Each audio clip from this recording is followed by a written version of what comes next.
చితిమంటల సహగమనం ఒకసారే బలి చేస్తుంది. పతి విడిచిన సతిగమనం ప్రతి నిమిషం రగిలిస్తుంది.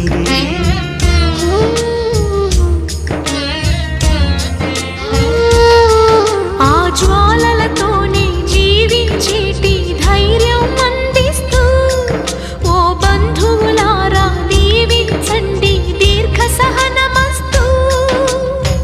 నువ్వు రామా మాంగళ్యమా వివాహపు వేదికలో నిన్ను ముడేసిన నిన్నటి వేళ్ళకి విడాకుల వేడుకలో నేడు తెంపడం నేర్పడానికి పందిరి వేసిన ఆకాశానికి